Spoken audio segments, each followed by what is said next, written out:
বিসমিল্লাহির রহমানির রহিম। বিএম ফাউন্ডেশনের ট্রেনিং কাম ডরমিটরি ভবনের ভিত্তিপ্রস্তর স্থাপন উপলক্ষে আজকের এই অনুষ্ঠানের সম্মানিত সভাপতি, মন্ত্রিপরিষদ সচিব, অন্যান্য সচিববৃন্দ, বিএম ফাউন্ডেশনের মহাপরিচালক, বিসিএস প্রশাসনের সার্ভিসের প্রবীণ এবং নবীন কর্মকর্তাবৃন্দ এবং সকল সম্মানিত উপস্থিতিবৃন্দ, আসসালামু আলাইকুম। Bangladesh institution of administration and management foundation BIAM 1991 সালের 29শে ডিসেম্বর যাত্রা শুরু করেছিল। 2002 সালের নভেম্বর মাসে এটি বিয়াম ফাউন্ডেশনে রূপান্তরিত হয়।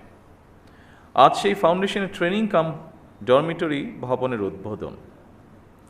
বিয়ামের প্রতিষ্ঠা থেকে শুরু করে আজ পর্যন্ত অগ্রযাত্রার দিন তারিখগুলো প্রমাণ করে দেশ এবং জনগণের স্বার্থে বিএনপি সরকার বরাবরই একটি সুদক্ষ এবং প্রশিক্ষিত জনপ্রশাসন দেখতে চেয়েছে এবং দেখতে চায় ভবিষ্যতে। সুতরাং আজ বিএম ফাউন্ডেশনের ট্রেনিং কাম ডরমিটরি ভবনের ভিত্তিপ্রস্তর স্থাপন কেবল একটি ভবনের ভিত্তিপ্রস্তর স্থাপনই নয়, বরং এটি প্রশাসনিক সক্ষমতা উন্নয়ন, প্রশাসনিক নেতৃত্ব গঠন এবং মানব সম্পদ বিকাশের একটি দীর্ঘমেয়াদী রাষ্ট্রীয় অঙ্গীকারেরই প্রতিফলন। আজ যে ট্রেনিং কাম ডরমিটরি ভবনের ভিত্তিপ্রস্তর স্থাপন করা হচ্ছে তা ভবিষ্যতে প্রশাসনিক নেতৃত্ব গঠনের একটি গুরুত্বপূর্ণ মাইল ফলক। এই ভবন শুধু একটি অবকাঠামো নয়, এটি হয়ে উঠুক জ্ঞান চর্চা, নেতৃত্ব বিকাশ এবং অভিজ্ঞতা বিনিময়ের একটি প্রাণবন্ত কেন্দ্র। দক্ষ মানব সম্পদ তৈরি বিয়ামের অন্যতম একটি লক্ষ্য। বিশেষ করে সরকারি কর্মে নিয়োজিত মানব সম্পদকে আধুনিক প্রশিক্ষণের পাশাপাশি প্রযুক্তির সর্বোত্তম ব্যবহারে সক্ষম করে গড়ে তোলা অত্যন্ত জরুরি। তারই ধারাবাহিকতায় বর্তমান সরকার মেধা নির্ভর, আত্মবিশ্বাসী, সৃজনশীল ও দায়িত্ববান মানব সম্পদ গড়ে তুলতে বদ্ধপরিকর। সকল রাষ্ট্রীয় প্রতিষ্ঠানে মেধাভিত্তিক, স্বচ্ছ, দক্ষ ও জনবান্ধব জনপ্রশাসন গড়ে তোলার কোনোই বিকল্প নেই যদি আমরা আমাদের প্রত্যাশিত বাংলাদেশকে গড়ে তুলতে চাই। দীর্ঘ 1.5 দশকেরও বেশি সময় পর দেশের স্বাধীনতা প্রিয় গণতান্ত্রিকামী জনগণ নিজেরা সরাসরি ভোট দিয়ে একটি গণতান্ত্রিক সরকারকে নির্বাচিত করেছে। দীর্ঘদিন ধরে একটি জবাবদিহিমূলক, ন্যায়ভিত্তিক এবং জনকল্যাণমুখী শাসন ব্যবস্থার প্রত্যাশায় থাকা সাধারণ মানুষের আকাঙ্ক্ষার প্রতিফলন হচ্ছে বর্তমান সরকার। 2024 সালের জুলাই আগস্টের গণ অভ্যুত্থানে আবারও স্পষ্ট করে দিয়েছে এই রাষ্ট্রের মালিক এই দেশের জনগণ। সুতরাং জনপ্রশাসনের কর্মকর্তা হিসাবে রাষ্ট্রের মালিক জনগণের স্বার্থ এবং কল্যাণ নিশ্চিত করা আপনাদের প্রধান দায়িত্ব।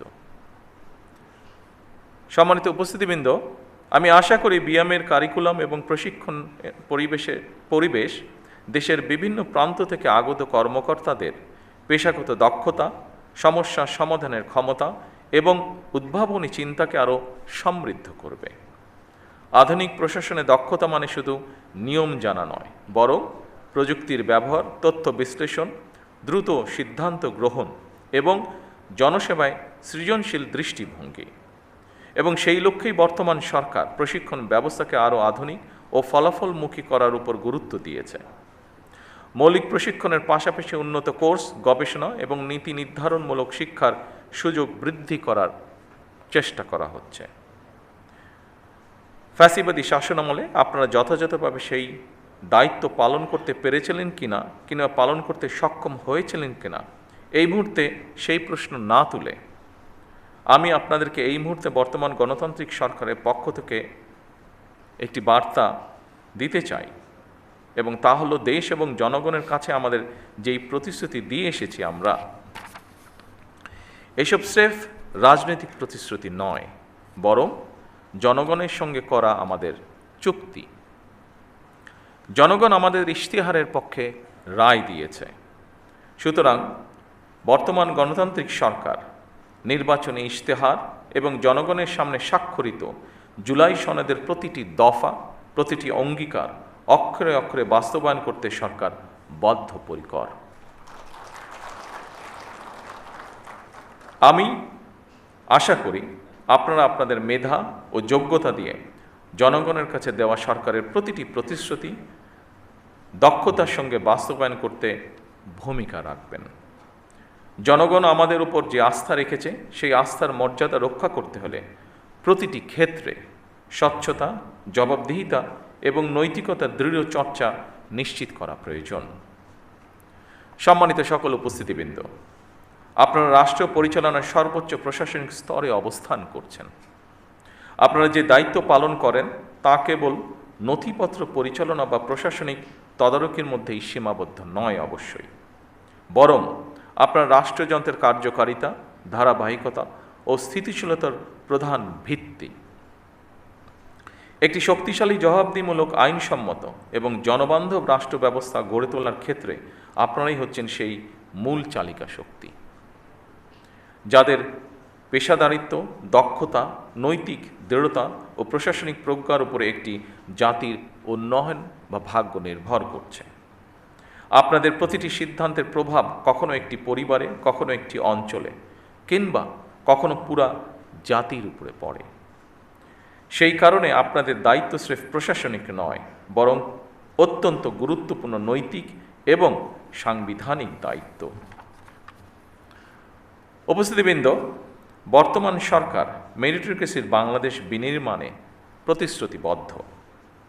রাষ্ট্রযন্ত্রের নিয়োগ, বদলি, পদোন্নতির ক্ষেত্রে মেধা, সততা, সৃজনশীলতা, দক্ষতা এবং অভিজ্ঞতাই এইগুলোকেই আমরা প্রধান বিবেচ্য হিসাবে গ্রহণ করতে চাই।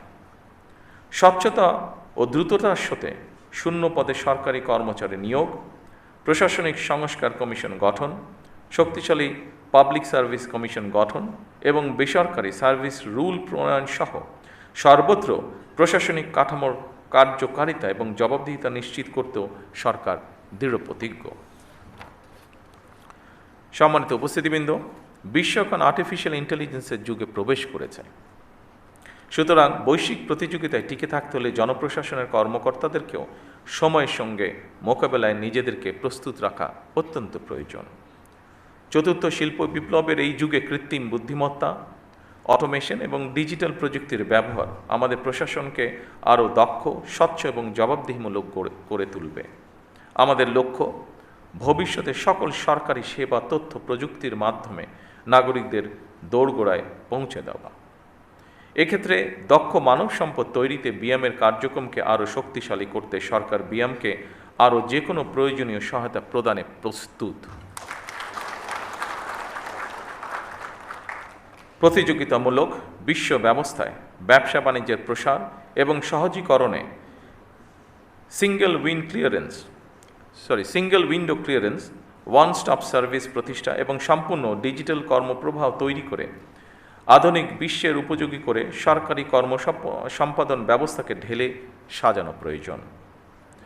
আমাদের উন্নয়ন দৃষ্টিভঙ্গি হতে হবে অন্তর্ভুক্তিমূলক, টেকসই এবং মানবিক। আমরা একটি বাংলাদেশ গড়তে চাই যেখানে উন্নয়নের সফল সমাজের প্রতিটি স্তরে ধীরে ধীরে পৌঁছবে। বৈষম্য কমে আসবে, এক পর্যায়ে ইনশাল্লাহ থাকবে না। নারী এবং যুব সমাজ উন্নয়নের মূল চালিকা শক্তি হিসাবে প্রতিষ্ঠিত হবে এবং অবশ্যই পরিবেশ সংরক্ষণ ও জলবায়ু সহনশীলতা আমাদের প্রতিটি নীতির অংশ হবে। সম্মানিত সকল উপস্থিতিবৃন্দ, আপনারাই নীতি নির্ধারণ এবং নীতি বাস্তবায়নের মধ্যে সেতু বন্ধন। আপনাদের সততা, কর্মদক্ষতা এবং দায়বদ্ধতাই সরকারের সাফল্যের অন্যতম ভিত্তি। আপনাদের প্রতি আমার আহ্বান, নিজেদেরকে শুধু প্রশাসনিক কর্মকর্তা হিসেবে নয়, বরং জনগণের সেবক এবং বন্ধু হিসাবে ভাবুন। সম্মানিত উপস্থিতিবৃন্দ, আমার বক্তব্যে ধৈর্য ধরে শোনার জন্য আপনাদের সকলকে ধন্যবাদ জানাচ্ছি। আল্লাহ হাফেজ। বাংলাদেশ জিন্দাবাদ।